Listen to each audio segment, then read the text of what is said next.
Hey guys, welcome to St. Pauli Rising.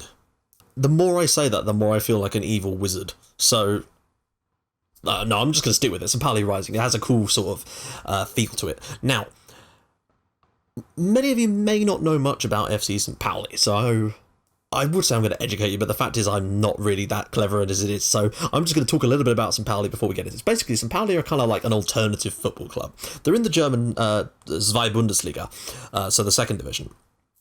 And essentially, they have a kind of cult following in that they stand for all the right things, basically. So they have huge sort of stances on anti-sexism, anti-homophobia, anti-racism, but like more so than a lot of clubs, especially some of them that are actively engaging in these things. Like St. Pauli are very, very, like almost militantly anti-sexism, homophobia, racism, and that's brilliant, and it's great to see that there are clubs like this, and I know they're not the only one. I'm pretty certain I've heard that Sampdoria over in Italy are a bit like that as well, and I believe there's some clubs in Scandinavia that have similar reputations, but St. Pauli are the one that stood out to me, and I do actually watch quite a lot of their games, and the atmosphere inside the Milan tour is amazing.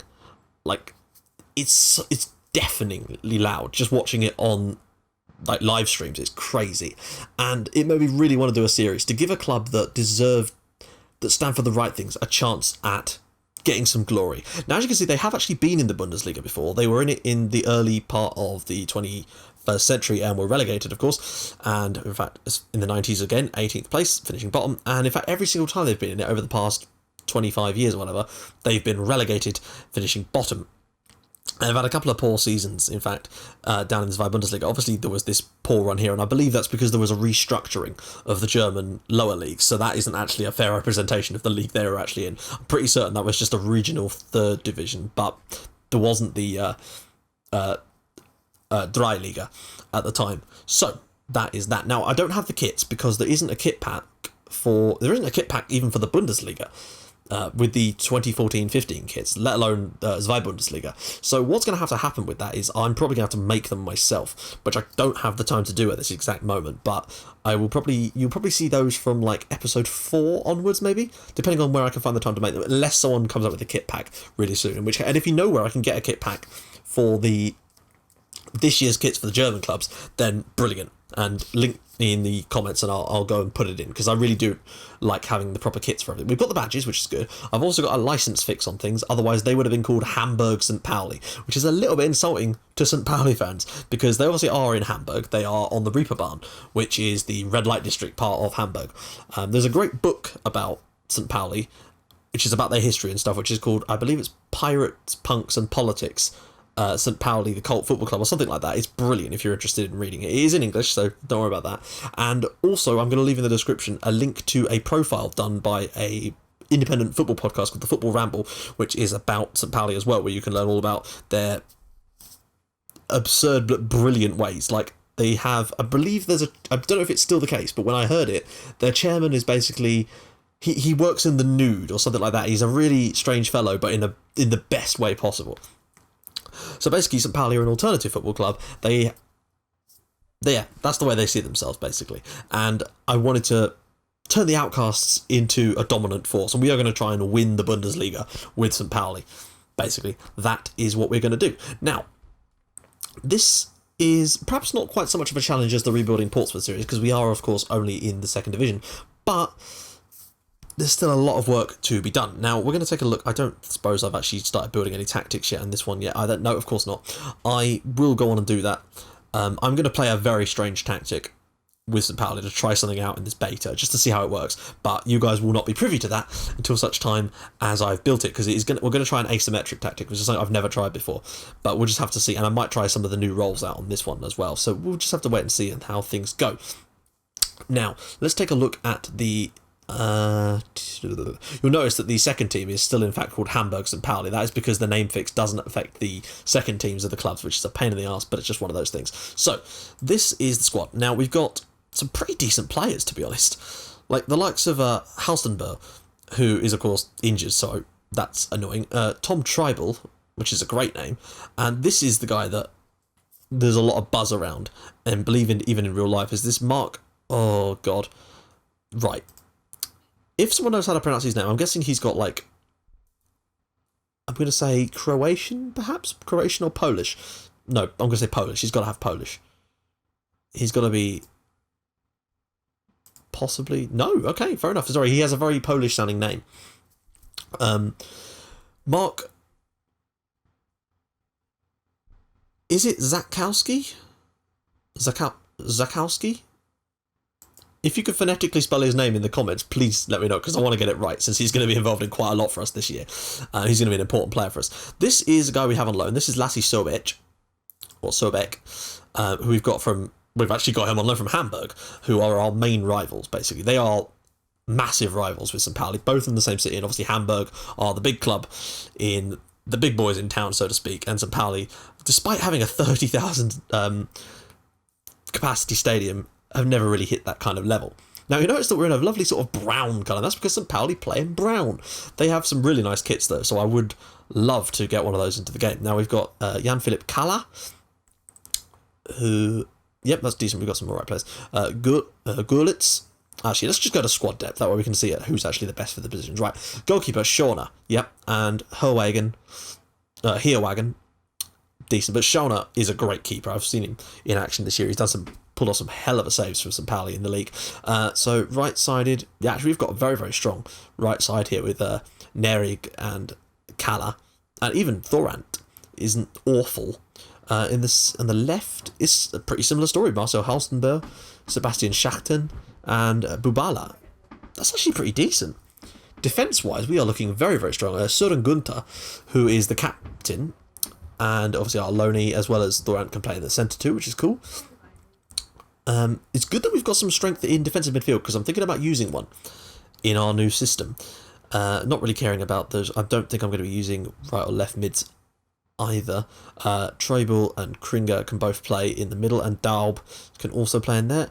Alright, here we go. Right hand side, Gurlitz and Ratzkowski can play in there too. Sebastian Meyer, who some of you may recognise from the Rebuilding Fulham series. We actually signed him from St. Pauli for that series as well, and looks like he's come along quite a long way in that time, so he could be quite useful as well. We've got Buchmann, Ratzkowski again, he can play obviously all the way across the middle here, and likes that central role. We've also got Sebastian Meyer and Dauber up front, Antti Budimir, Christopher Nerth, and John Verhoek, who I believe is Dutch. Yeah. That is pretty much the team we've got. Now, it's hard to know where to strengthen this, really. Maybe another defensive midfielder just as a backup, maybe another centre midfielder. Defensively, we look very, very strong. Although maybe that's just because everybody's weak. Maybe we're just strong by our standards. That's the problem. Like, these players look decent, but sometimes the stars lie, basically. They're not always a fair representation of what the squad is kind of like, but we'll just have to see.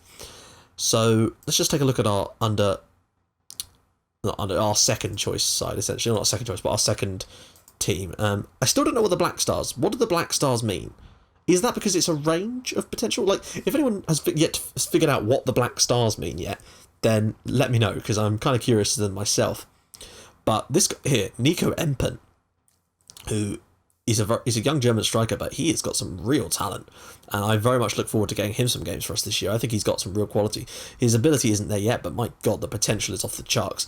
Also, right-sided, we've got Okiere Reyet, and we've also got Choi Young Rok, which is a fantastic name, and he too will be, is he South Korean, I assume? Yeah. And yeah, so they've got some decent ones in that, and that's our second string, so we can probably get those guys pushing onwards. So here's our under-19s. Anyone really... Oh, wow. Zvonimir Jankovic. This guy's a regen. We've got regens already. That's brilliant. I can't wait to see you in November, since you're only 15 years old and you're already going to have a moustache. That's going to be awesome, I hope.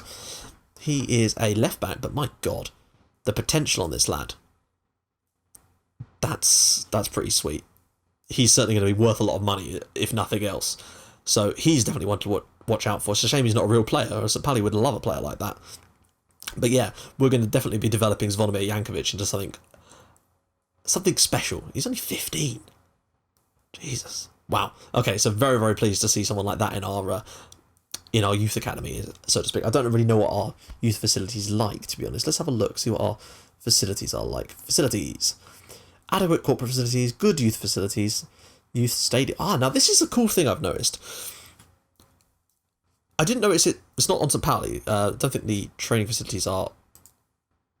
Where is it? There's a page you can go on one of these. I did it on Pompey while I was messing around, and you could see the. So, like for example, here, Edmund Planbeck Stadion, we've got a youth stadium, which is actually got a full name and everything. I don't. Was that present on Football Manager 14? I don't think it was. Also, if your training ground is also listed on here too, if you've got one specifically that has one. But obviously, because this is the German league, a lot of this stuff's had to be added, I guess. So perhaps not listed. Millental Stadion is our stadium, as you can see. Don't think we share it with anyone. Nope. But yeah, on the Pompey one, you can actually see the name of their training ground, and like, that will appear there with all kinds of stuff. See whether you're sharing training grounds with people. That's kind of cool. Let's see if we've got any affiliate clubs. No, we have no affiliates. That's kind of fine. Overview.